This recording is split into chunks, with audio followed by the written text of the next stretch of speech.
Opiniões fortes. O elenco semanal. Sejam bem-vindos a mais uma rúbrica semanal Opiniões Fortes. Desta feita, proponho-vos a análise e um olhar sobre o desempenho da nossa economia e os principais compromissos do atual governo numa altura em que a nação cabo-verdiana se prepara para um importante debate na Casa Parlamentar, o debate sobre o Estado da Nação. Na verdade, o Instituto Nacional das Estatísticas, INE, anunciou no dia 17 de julho o aumento da inflação em 1,4 pontos percentuais em relação ao mês anterior. A taxa de variação homóloga do índice de preço do consumidor passou de 0,3% em maio de 2017 para 1,7% em junho de 2017. O INE justifica esta subida com a revisão em alta dos preços das classes de rendas de habitação, água e eletricidade. Mas o que é que significa isto para os cabo-verdianos que estão lá em casa? Significa que o preço que fazem parte da cesta básica sobre a qual é calculada o índice de preço do consumidor aumentaram em média 1,4 pontos percentuais. Este anúncio, associado a outros referentes ao desempenho da nossa economia, não deixa de ser um fator de preocupação, ainda que não seja para levar o Movimento para a Democracia e o atual governo a mudar de rumo, mudar de políticas para inverter este quadro menos favorável ao cumprimento do principal compromisso que este governo assinou com os cabo-verdianos a 16 de março, que é a felicidade para todos os cabo-verdianos e para todas as cabo-verdianas. Mas dizia eu, é facto que a inflação influencia diretamente no bolso de todos nós e principalmente na classe mais menos favorecida ou de menos procedente, uma vez que são essas classes também que têm menos capacidade ou menos condições de poder se defender deste fenómeno generalizado de aumento de preços de bens e serviços. Este aumento da inflação, obviamente, aumento nos preços de bens e serviços, provoca perda do valor monetário para as famílias cabo-verdianas. E convém aqui fazer uma relação com os compromissos de campanha. Contrariamente ao prometido pelo MPD de aumento de rendimento para as famílias cabo-verdianas, com este anúncio e com outros que assistimos ao longo deste ano, nós poderemos concluir que tem havido um agravamento da situação das famílias cabo-verdianas, inclusive levando a representante das Nações Unidas aqui em Cabo Verde, num recente encontro com o Sr. Ministro das Finanças a propósito do Orçamento de Estado para 2018, de pedir-lhe especificamente uma especial atenção à questão da pobreza e das desigualdades.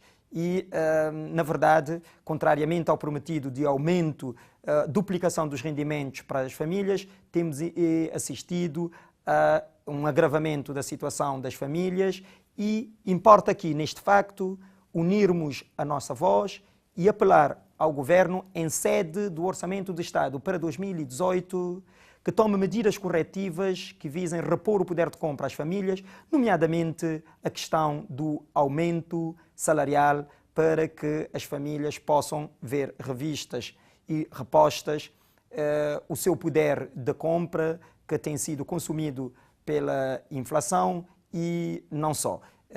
Nós queríamos fazer este apelo, unir a nossa voz também ao apelo das Nações Unidas e pedir ao Governo que contemple no próximo orçamento essa perspectiva de aumento salarial para as famílias cabo-verdianas. Outro indicador não favorável ao desempenho da economia em 2017 foi a recente revisão em baixa pelo Banco Central de Cabo Verde das perspectivas de crescimento para 2017. Na verdade, nem o país e nem os cabo-verdianos ficam contentes e satisfeitos, muito pelo contrário, ficamos preocupados quando as instituições do país, seja a INE, seja o BCV, seja as instituições internacionais como a FMI ou o Banco Mundial, revêem em baixo as perspectivas de crescimento do país. Foi isso que aconteceu. As perspectivas de crescimento do país foram revistas em baixa. No intervalo entre 3% a 4%, o BCV veio dizer de que as perspectivas de crescimento devem situar-se mais próximo do limite inferior deste intervalo. E isto coloca-nos uma série de problemas face aos compromissos do Governo para a legislatura. Desde logo, o Governo prometeu um crescimento económico à volta de 7% em média ao longo da legislatura e, na verdade, a economia cresceu 3,8% em 2016 e as perspectivas para o crescimento de 2017 situam-se entre 3% a 4%, mas sendo mais próxima do intervalo dos 3%.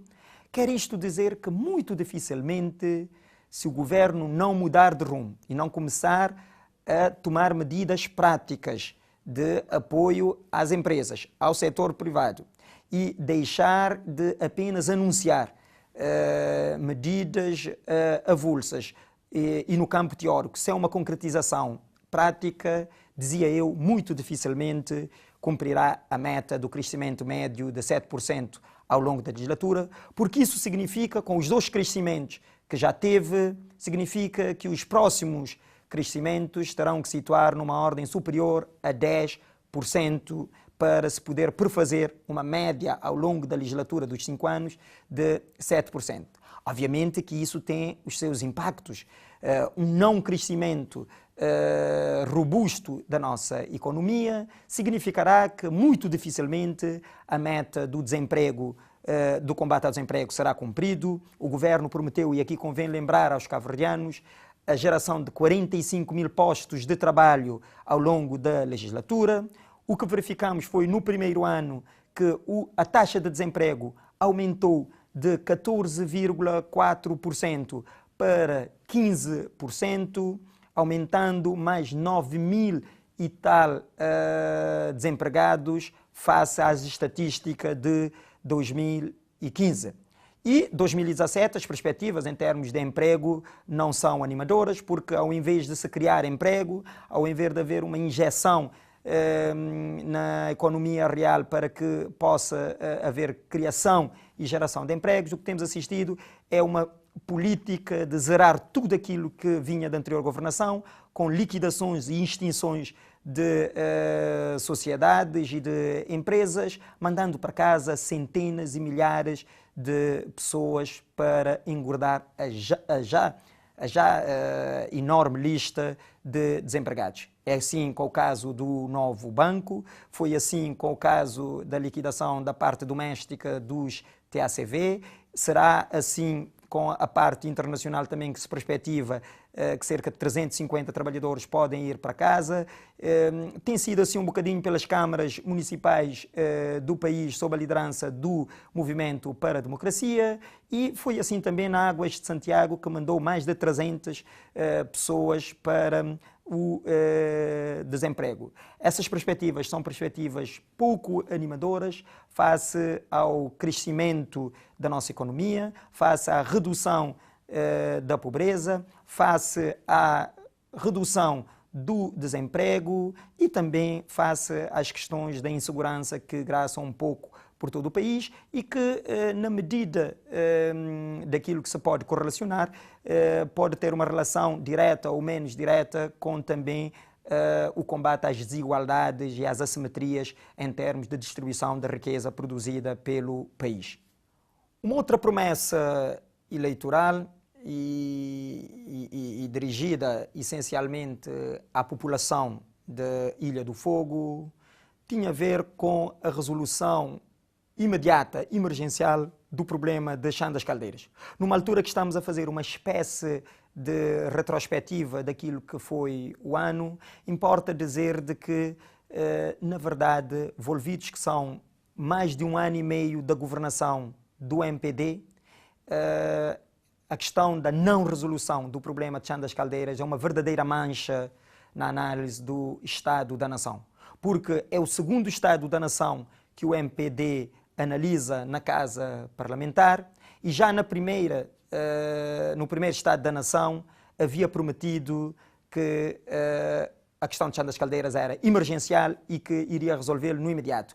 E hoje vamos para a análise do Estado da Nação na próxima semana e ainda o problema de Chã das Caldeiras persiste e pode-se dizer até que agravou, porque são as próprias pessoas de Chã das Caldeiras que manifestaram isso através das acusações da falta de diálogo, da falta de sensibilidade ao poder central e ao poder local na resolução dos seus problemas. Apelamos mais uma vez ao governo a um sentido prático e a uma governação para as pessoas, que urge de facto resolver de uma vez por toda a questão de Chã das Caldeiras. Porque não é um problema de verbas, porque o Orçamento de Estado de 2016 e 2017 contemplavam verbas avultadas para a resolução desses problemas. Trata-se efetivamente de uma questão de falta de vontade política do atual governo de poder resolver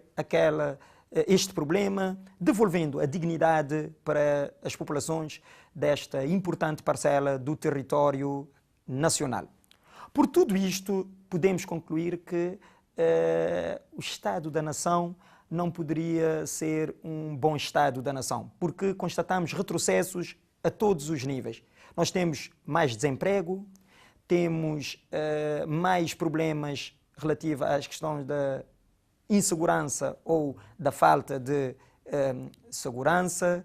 Nós temos as famílias com maiores problemas de acesso a rendimentos.